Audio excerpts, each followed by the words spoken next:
In this week's video, I'm going to show you how I use some dead simple top-down photography techniques to create some really eye-catching product images. Let's start off by taking a look at the shots that we're going to get.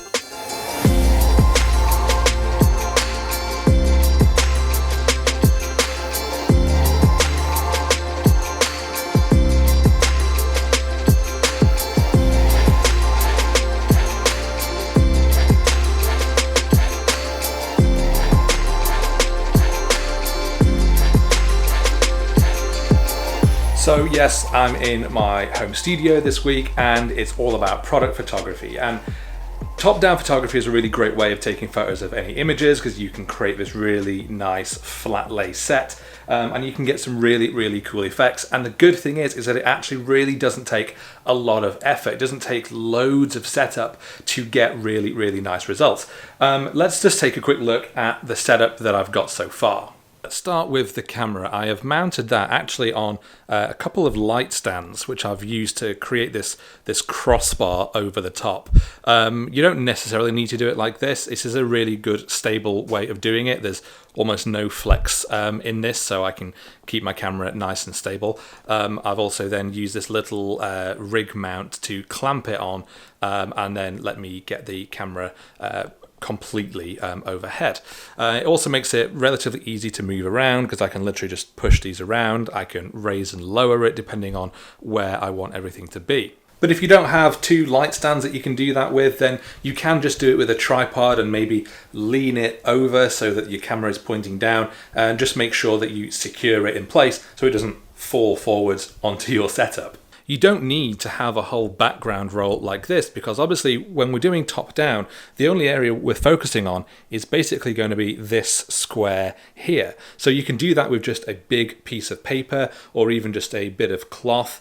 It doesn't really matter. You certainly don't need to have this. This is just what I already have, so this is what we're going with. Lighting wise, you've got a lot of options. I'm probably going to be using two LED mono lights. I've got these Interfit ones, one here and one here. But you can do this with natural light and you can completely change up how you use modifiers. You can use flash, you can use speed lights. It really doesn't matter. It all depends on the look that you want to get. Obviously just using natural light coming in through a window gives you that very soft light. You can get quite natural tones, whereas you can get a lot more experimental and creative using flash. But then of course you can use different modifiers. You can use big soft boxes to get lovely soft light. You can use small snoots to turn that big light source into a tiny little pinpoint and get very hard shadows. And I'm going to be experimenting with different techniques to get different lighting styles throughout this video. Now I'm mostly going to be shooting phones because I'm taking a whole load of shots for CNET, so that makes it pretty easy because of course phones lie flat already and it makes them very easy to move them around. Maybe noticing in the background this new piece of wall art.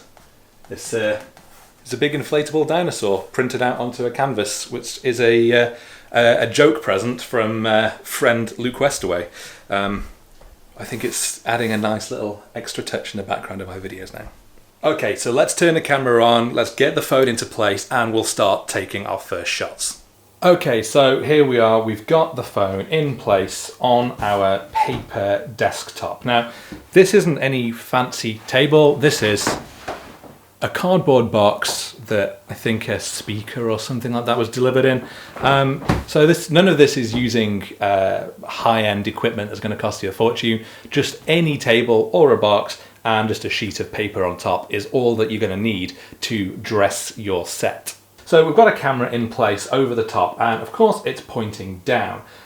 When I'm doing this, I like to make sure that I've got it high enough that I can still have plenty of space on the actual table surface, but that I can still actually see the screen and control it. I don't want to be having to get up on ladders. Maybe if you needed a lot of things out and you really needed to go much higher, then you could probably do that, but this is just far easier for me and I don't need to crane my neck too much. Of course, shooting in live view is going to be important, and that allows us to see the scene in front of us much more easily.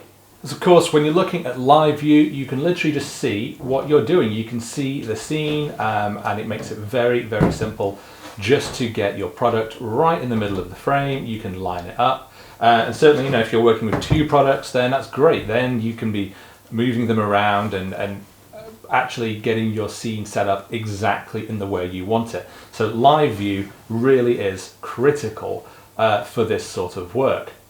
Okay, so I'm going to start off just taking a dead simple shot. I'm going to use the natural ambient light in the room, which isn't great. We've just got this sort of yellowy bulb. There is a window behind the camera that you're on right now, but it's not letting in tons of light. So we haven't got loads of light to work with, but I'm going to zoom in to sort of fill the frame with the phone. Using live view, I can zoom right in to make sure that my focus is spot on. With any product photography, always shoot in manual focus so that you can zoom in and get your focus point exactly where you want, and therefore you know it isn't going to change as you take subsequent shots. Okay, so my focus is good. I'm going to be using an aperture of around f8 for this. That should give really good sharpness, but because we're in a reasonably dim room, my ISO is at its lowest of 100. That means to get a correct exposure, I have to go right down on this one to over half a second. That's pretty slow. So just to make sure that there's no camera shake from when I press the button, I've got the camera set to the 2-second timer. That means I can just click, get out of the way, and hopefully we've got a nice shot. Now having a look at this is really dead simple. There's not a lot going on, but it's just a very clean product image. We'll probably need to do a little bit of color correction of this in post, but straight out of camera I think this is already looking quite nice. And that's before we add any extra light in. All that we're getting right now is this overhead light and a little bit of the ambient window light, but the tones are soft, we don't have harsh shadows, the phone is lit quite evenly, and it looks pretty good. I don't think there's very much we need to do to this, but it's at least a very good starting point before we start adding anything else in. So I am going to start turning on some lights and just make sure that I have a little bit more control over where that light is going, because right now, as I say, it's the ambient light, and so light is just coming in from everywhere. I want to make sure that I'm controlling that a little bit more. Okay, I'm going to start off, I'm going to turn on my Interfit mono light. Now at the moment, as you might be able to see, there's no modifier on this. This is just a bare LED bulb and it's throwing light everywhere. I'm actually going to start off leaving it like that because that is just going to give us a really nice even light on the phone. I'm going to bring it in a little bit here. So if we have a look at how that is on the live view, then we can see that we've got a lot of light coming in from this side. That's giving us this very harsh shadow around the phone itself. Now, I actually quite like that. It's giving us quite a blocky look, which is kind of neat. So I'm going to take this shot and just see what this looks like as a standalone image. And it's okay. We've got too much light coming in this bottom corner and too little in the top corner. So we've obviously got this this gradient going across the scene, which I don't love. But the great thing about working with these LED mono lights, or working with any kind of continuous light over using strobes, you can just pick it up and you can move it around the scene, and you're still getting the same light, you're just moving it around just like you would with a torch or something. So it's really great because you can look through the live view, and as you move the light around, you can see the way that the shadows change, you can see that the way the light is falling differently on the background. So it just makes it very easy for you to experiment. You know, if you get really low down, you emphasize that shadow even more. With this video, I'm not wanting to do cutouts. I'm wanting to actually create some nice scenes here on the paper, because I don't want this to be the sort of shots that require loads of Photoshop work, because I'm going to be taking, not in this video, but generally today, loads and loads of different photos with different phones, different setups, and so I don't want to be spending, you know, half an hour on every single image, because I could well be coming away with 100 different images today, and obviously that's a huge amount of post-processing time. So I want to make sure that everything I'm doing, I'm capturing basically as I want it in camera, with only maybe slight bit of white balance and exposure work in post. Okay, so we've established that it's pretty easy to get a standard shot on a blue background. Why don't we start doing something a little bit more creative? So the first thing I'm going to do is just bring in some more paper. It's super simple. So all this is just another piece of paper. It's pink this time, which I think will go really nicely with the blue. And this isn't even a good bit of paper. It's got a bloody big hole in the middle of it from when I did a product shot a while ago with an arm coming through it. But it doesn't matter because all we're doing is laying it flat onto our scene down here. And again, using live view, we can see exactly where we want to put it. And just to start off, I'm going to try and put it basically right in the middle. Keep it straight, keep a nice line down the center of the frame, and then we're going to pop our phone back in. I'm just going to twist the angle so that line goes corner to corner through the phone. Okay, so we've got this one light on, and obviously we have got the quite harsh shadow on the other side of the phone. So now I'm going to hit the power button on our second light. It's pretty bright, it's at 100, whereas this one is only at 5. So actually we're going to bring the first light up to 50, and we're going to bring this one down to about 40. Now let's start at 30%, and let's see where we go from there. So we are going to have to decrease our exposure because it's now got a lot brighter. But if we have a look at this scene, adding in the second light has evened out the spread of light on our tabletop. If we just turn that off, we've got harsh shadows here. This side of the phone is really much falling into darkness. It's not a good looking scene. We turn this on, it adds that fill, and we've got a much, much nicer looking shot overall. Again, using the live view, I'm going to zoom in. I'm going to just check my focus is on the camera unit of the phone. So we're shooting at f11 now on this shot, so depth of field isn't an issue. We're going to have a sharp image throughout. So my focus is in place. 2-second timer. And there's our shot.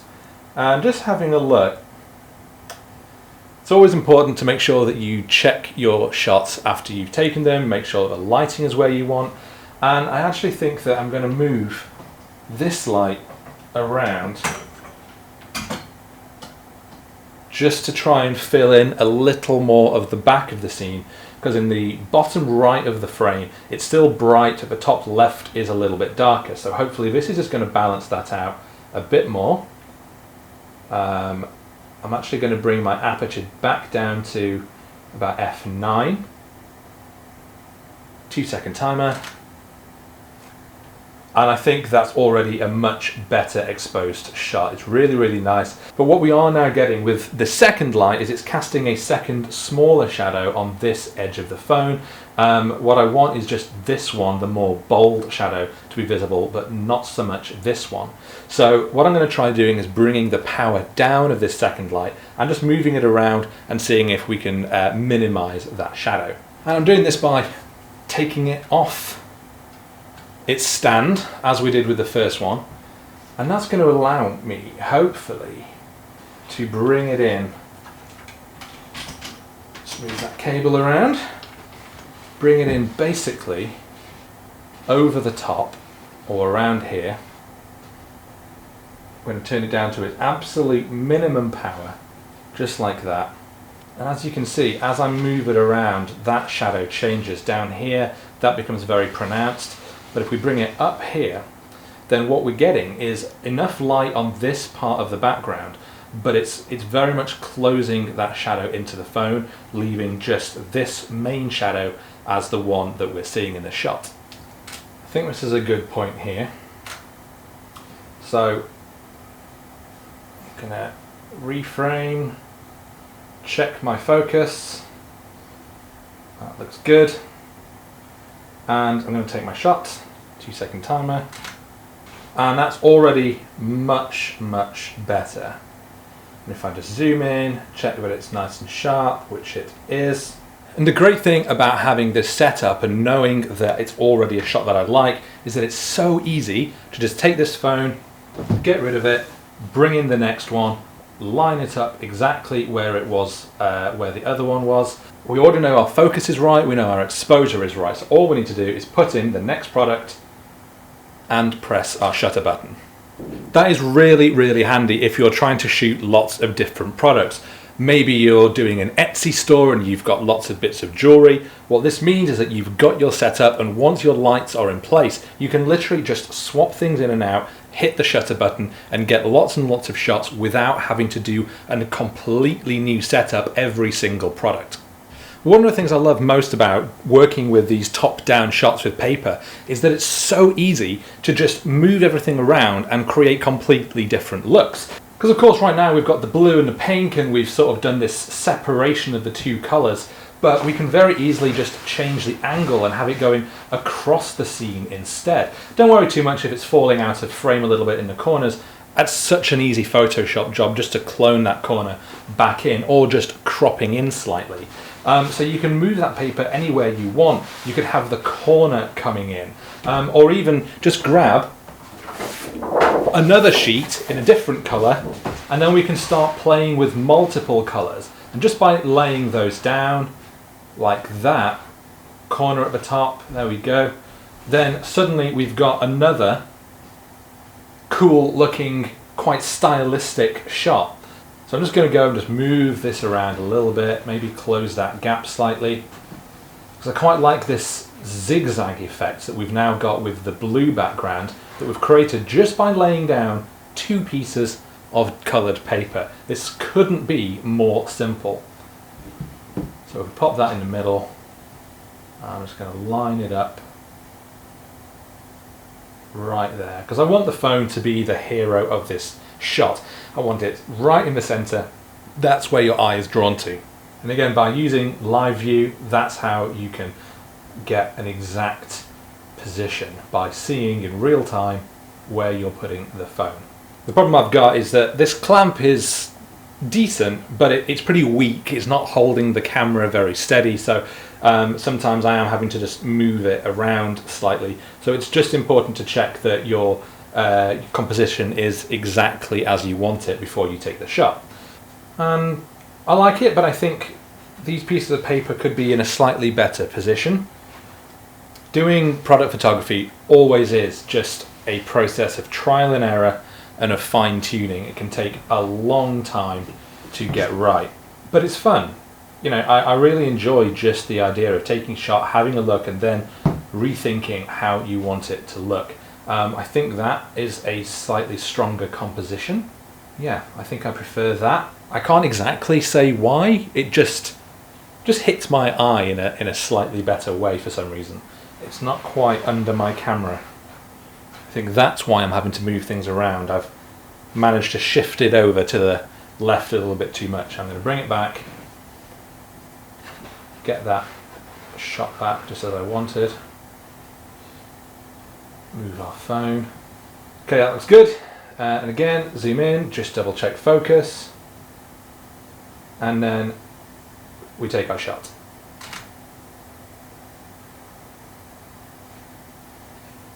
Yeah, I think we're doing something good there.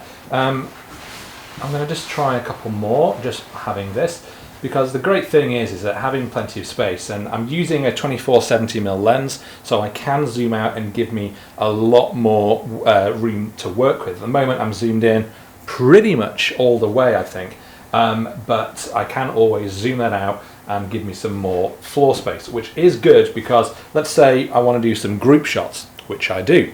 So taking out my iPhone as well, we're going to put that in the scene, and let's put the other pixel, the bigger one, in here as well. So now we've got 3 phones that we want to shoot, but still having this paper craft going on in the middle. So again, I'm going to move those around, and then we're going to go and rearrange our phones. I'm going to move this purple out, because what I'm noticing, one of the things that I'm trying to do, and this is all about that fine tuning, is that on the bottom left corner of this middle phone, it isn't touching the corner, but on the top corner it is overlapping with the paper. Now I don't want it to, I want it to either overlap on both or overlap on neither. I don't like it just doing on one but not the other. So I'm going to move this top piece of paper just out slightly and then adjust our phone, And again, that's the sort of little fine tuning that you can only see by using the live view and looking at your scene as you're photographing it. Okay, I think that's looking good. Zooming in just to make sure my focus is spot on. And I'm focusing just on the middle phone, but the phones are all at the same distance, so it's not, I'm not expecting if this phone, the middle phone, is in focus, the ones on the outside should be as well, so that shouldn't be a problem. But composition wise, what I am doing is making sure to leave a lot of negative space around the phones. Now, that's really important because I'm shooting these for editorial purposes. These are going to be used on the CNET website, they're going to be used in news stories and reviews, they're going to be used on the homepage, they're also going to be used on Instagram and Twitter, and all of those different places where it's going to be used have different requirements about how the pictures are going to be cropped, or whether it's going to be a vertical crop or a one-to-one or horizontal. We may need room for text. So the only way that you're going to make sure that these photos are going to work for all of those different requirements is to make sure you're leaving plenty of space around so that the images can be cropped in different ways. So if you are doing product shots and you're not sure exactly where they're going to be used, this is always a really good tip. Leave yourself plenty of room. That gives you a lot more scope to put them basically anywhere afterwards. So let's take this shot. Okay, I think I need to move this camera left light around a little bit, because again, we're seeing quite a lot of brightness down here, but it's a little bit too dark up in this top corner. The other thing I'm noticing is that the paper is ever so slightly peeling away in this top corner, and that's causing a shadow to appear on the blue background, and I don't want that. So what I'm going to do is just get maybe a lens, and I'm just going to place that on the top, and that should just help smooth out any shadows and just make sure that the paper lies completely flat. Even if we get a little bit, then we can touch that up in post, but as I say, I don't want to be having to spend that much time doing cloning and getting rid of shadows in Photoshop. I want to make sure that the shots are basically spot on, straight out of camera. Okay, so again, I'm just moving this other light around. I'm going to have to bring it down a bit, because as I'm bringing it over the top of this crossbar that my camera's attached to, that of course is then casting a shadow down onto our scene, spoiling it. Definitely don't want that. So, but as I bring it past it, there we go, that looks like a really good point. So let's get that shot. I think that looks nice. Okay, next up I'm going to go back to just doing a single phone just on the plain blue background, but I'm going to add in one little touch which is going to help separate this shot from the one we got before. So let's start off by getting rid of our paper. Just dump it to the side of the studio. Thankfully you can't see how completely messy the rest of my studio is. And we're going to get back again this phone in the middle. So we don't need two phones, we just need the one. I'm going to put that out of the way. Now again, if we're back basically where we started, and we've got the phone in the middle, we've got this small strong shadow on the left. I can turn the brightness of this light down a touch so we can see, there we go, something like that. But I want to emphasize that shadow even more, to the point where it almost looks like the phone is floating above the ground.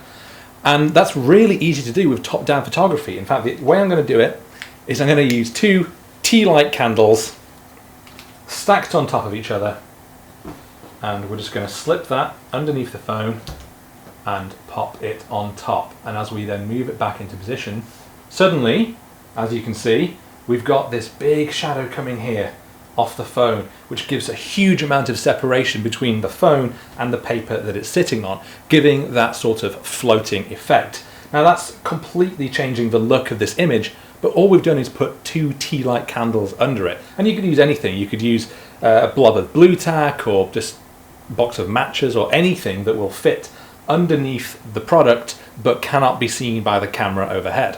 But what I do need to do is move this light around, because right now this shadow is a bit too big and I don't want it quite that high. I think something like that works well. And obviously as the light goes higher, it's just changing the angle of where it's casting that shadow. The higher up we go, basically, the closer that shadow gets to the phone. I want it there. But we do have too much of a shadow coming in on this side from this other light. So again, I'm going to take it off the stand. And I'm going to move it around basically until we're lighting this side of the product, but we're not casting much of a shadow on the other side. And I think maybe around there. Just checking our focus because the phone is now a bit closer to the camera, so the focus point has changed. And let's take this shot and see how we're doing. Let's move it around here. Okay, that's looking pretty good. But again, I really want to try and get rid of that little shadow on the right hand side. I'm going to try doing that a number of ways. So I'm going to try and get rid of that shadow by bringing the light really, really low. Because the lower I bring it, it means that we're not pointing the light at the phone and casting the shadow on the ground. We're almost casting the shadow up, away from the phone, which means it isn't going to be on our background. As you can see, the lower we go, the more it disappears. Although then we are starting to get a bit of a shadow from our T lights on the bottom. So we could do that by slightly pointing the light away. That might not seem a lot, but if I just turn the light away, that's off, that's on, that's off, that's on. It's really making a big difference in just adding a bit more light to this whole half of our scene. So let's give that a go, see what it looks like. So I think that looks so much better. We've got much more even lighting on both sides of the scene. If I just take the exact same shot without that light, then we can very easily see that we've got a bright light over on the right hand side, but the left side of the scene is much more in shadow, which I don't really like, whereas our shot that we had before, we've added in that extra light, which just helps balance out the scene a lot more. But it's not just the height of the phone that you can use to create that depth and that separation. Let's just get rid of these for a moment. We're not going to use the T lights anymore. Pop them over here. Instead, I'm just going to bring in this old box, this cardboard box which had a laptop in it. And we're going to pop that in our scene somewhere around here, around the middle. And then we're going to bring back our sheet of paper and we're going to lay that on top of the box just so it meets the end, and again bringing in that paper until it meets the box. And again, by using live view, I'm actually going to do it this way because this side of the paper isn't creased. By using live view, you can literally slide it in until you can no longer see the box. Obviously right here we can see it, still see it, still see it. We don't want that, and then boom, now it's gone. Great, so now we can go ahead and let's put our phone into position on top. Something like that I think looks good. Ah, so it falls off, that's good to know. So let's just have it hanging over a little bit, maybe even that way. If it keeps falling, you could always put a little bit of blue tack or something underneath the phone just to make sure that it's staying in place, but I think it seems stable enough for now. No, it doesn't! Ah, great. Blue tack it is. Now I know what you might be thinking. Right now it's almost impossible to tell that this is any different from our first time we used two pieces of paper across the scene. There isn't any shadow, so you can't tell that this pink, this side, is a lot higher than this side. I mean, yeah, there's a slight bit of shadow cut off on the phone, but otherwise it's basically the same scene. So that's when we need to start using shadows. So right now we're relying as our main light on the one on camera right, and what that's doing is casting all this light down on this side of the scene, meaning that we've got no shadow separation here. If we basically switch these lights around, turn this one off, bring this one back in, and let's go ahead and increase its power somewhat. Suddenly you can see that we get this shadow cast down on this side and everything starts to look that little bit more dramatic. Obviously our lighting right now is pretty terrible, so we're going to just spend a little bit of time tweaking this and making sure that it looks exactly as I want it.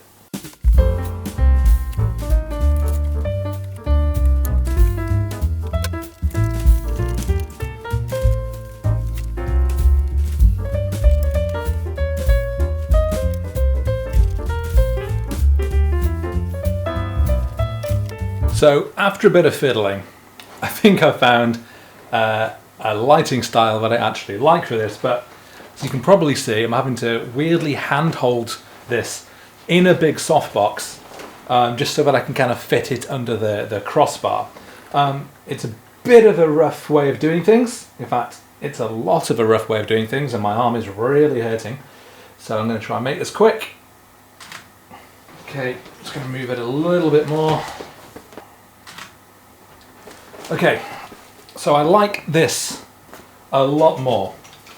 So with this shot, we've got softer shadows. We've lost that very hard edge, and I just think that has a much more attractive look to it. And I think with a little bit of post-processing work, this shot is going to work really well. So why don't we take what we've got so far, we'll head over into Lightroom and have a look at how we can just take them to the next level. Okay, so we're over in Lightroom, and there's just two shots that I picked out that I particularly want to go through. The great thing about doing so much work in camera, in getting all the lights in just the right place, in moving the paper so they're in just the right place, and making sure those shadows are in just the right place, is that there's very little work to actually do in post-production, which is exactly what I needed.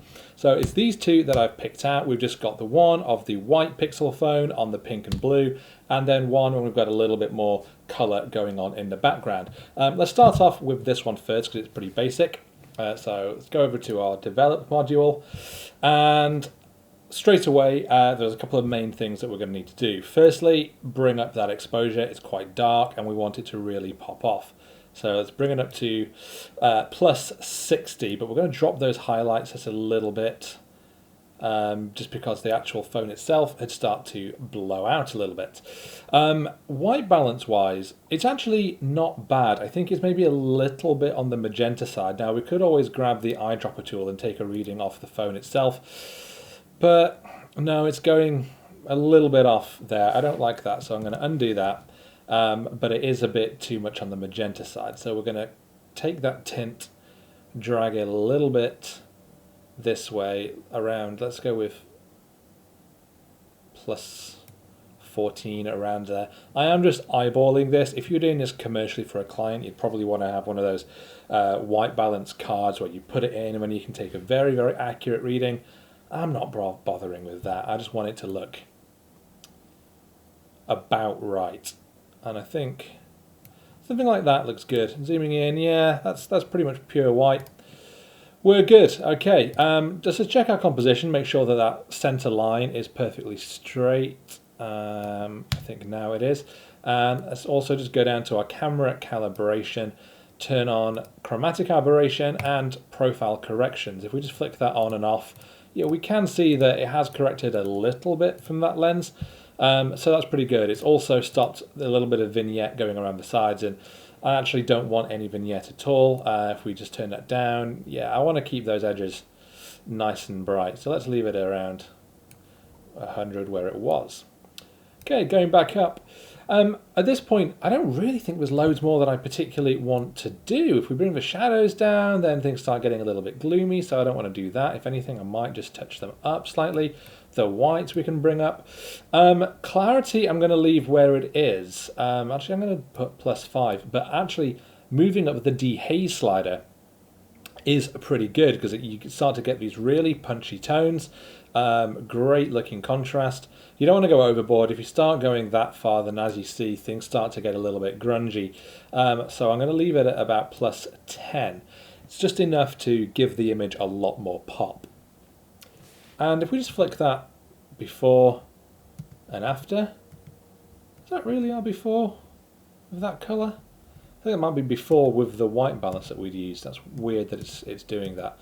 Either way, I think we've come to a good point with this shot. There isn't a lot more. I actually think, having a look at that other white balance, I think we could probably bring our tint down further, maybe to around plus 5. I think that's looking a little bit better. Yeah, overall I'm pretty happy with that. But the great thing about working with such bold background colours and not really having any colours anywhere else is that we can go down into our hue, saturation, luminance panel, and we can start to edit those colours very, very easily. If we go on hue, and obviously this whole right side of the picture is blue. So if we grab the blue slider in the hue channel, we can just start moving that up and down, and we can completely change the color tones of this image. So let's say I don't want it just in the blue where it was. Say we want to bring it over into the purple, giving like a lilac tone, which I think matches the pink side very, very nicely. Then we can do that. So we push that all the way to +100. It's changed our tone a little bit in this bottom right-hand corner. And that could be because, yeah, we've got some aquas in there as well. So we're going to have to up those aquas slightly. And we could also adjust the luminance of those aquas and just lighten up that side of the image. But we have got a very noticeable difference in tone between the bottom right and the top left of the blue side. So we are going to have to try and just tweak that a little bit. I'm going to just start off by bringing in a graduated adjustment brush. If we just click select mask, we can see where that's going to be affecting. We can just, oh dear, no, around there, pull it down a bit and then feather it up a little bit more. Turn off show mask, and if we just try bringing the exposure down on that a little bit and then just move it around, that might, let's just flick that off and on. Yeah, we can just see it's brought the exposure of that corner bit down just enough to kind of bring it in line a little bit more. But there are a couple of bits, there's a little stray hair, so we're just going to use the clone spot removal tool. Tap on that, there we go, it's got rid of that. What about anything else? Oh yeah, there's a little dot down here, so again, no, not that, this. Just going to click on that, and it's going to remove it. Same with this little bit of hair, and that. There's very little else actually. This is otherwise a pretty clean looking image. Some of these are fibers from the paper, so you could spend a long time getting rid of these and it wouldn't really make a whole lot of difference. But it is at least fairly easy just to click around and it will do its thing. Other than that, I'm pretty happy with that image. If we look at that isn't the before, that's annoying me, but I like that. I like that we've got this nice purple tone, the lilac-y tones, and the pink. So having shifted those colours, I think has worked really, really well. Let's go and take a look at our next one. Again, we want to start off by upping that exposure, bringing down that highlights because it's really just boosted that a lot there. We can bring up those shadows a little bit, and let's boost both the contrast and let's add a little bit of dehaze again. Basically, exactly what we did before. And as you'll already see, it's adding a lot of punch to that image. Before, that isn't before. Oh, I know what's happening. It's taking my previous edits. Ugh, Lightroom. You're not behaving today. Okay, that's fine. Yeah, let's carry on then. What we need to do is, oh dear, no, let's go in here. We are going to up those whites just a little touch. Now let's bring those whites down. Actually, it's a little bit too poppy right now. And let's go again into our hue, saturation, luminance. And the luminance, I want to change the orange a little bit because it looks a little bright. And if we start to bring that down, you can see that it's evened out that tone. And we've got, again, that nice, rich orange tone, which is what we want. It's actually a little bit too orange. It's a little bit, the phone itself is a little bit pinky orange. So I'm just going to pull that hue slider down to there. And just bring back that luminance. That is almost exactly the color it should be. Again, if you're doing this commercially, you'd want to make sure that your colors are absolutely spot on to what they should be. Otherwise, your clients won't be happy if you start adjusting the colors of their products. But while we're here, let's just play around with the colors a little bit more on the background, because this time we're going to take this blue and we're going to shift it into this turquoisey color, which I think looks really nice. But it has also done it to the blue here, but that's fine. But what it hasn't done is change these purples down here. So let's grab that and we're going to move that too. Now we've got this really nice even tone on the blue. We could even adjust it back up a little bit to make it a little bit deeper. Play with the luminance just a touch. Here we go. Bring that out. I'm not going to really do anything with the pink, I don't think. I assume that's probably mostly in the reds, but what you can do is just grab this little dropper tool, click and drag, and as you can see, it's okay, so it's the reds and a little bit of magenta. So we can bring that, let's actually bring that up, but then let's go to the saturation and let's bring that up a little bit as well. What happens if we play with the hue? Where can we take that? Oh no, I see. No, we don't want to play with the hue. No, let's keep that pretty much where it was.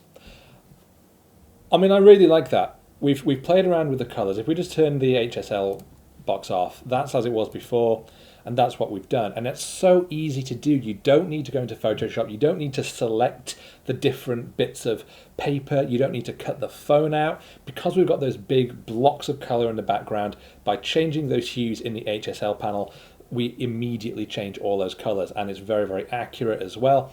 I don't think there's very much else that I want to do. Again, let's just make sure that our chromatic aberration, our profile corrections are turned on. Flick that on and off. There shouldn't be anything we need to do with like the geometry, because we've shot directly down on it from above. But we could always just take a look and add in those guided lines down the side of the phone, like that on one, and then like that on the other, and that's just going to straighten them out a little bit, just in case it didn't. If we see before, it's just brought those back in line to be perfectly vertical. But that is pretty much it that I want to do. Again, we do have the same problem with this bottom right hand corner being the color being lost, probably just because of the where the flash was placed. But again, going into Photoshop, cloning one of the bits from the top right into the bottom right, you're going to balance those tones out really, really easily. So overall, I'm really pleased with these two shots. In fact, I'm really pleased with all of the shots that I've got on this photo shoot. It's so easy to do these top-down shots, just moving those pieces of paper around, layering them up, experimenting with where you're putting the light. It's really, really easy. And the great thing is that you don't need a whole massive studio setup with loads of light. You can do this on a tabletop with a couple of pieces of paper, and either using your window light or a small flash, just experiment moving things around and seeing what happens. But hopefully that has been helpful to see how I would take these sorts of shots. If it has been helpful, please do hit that like button, subscribe if you don't already, and I will see you next time.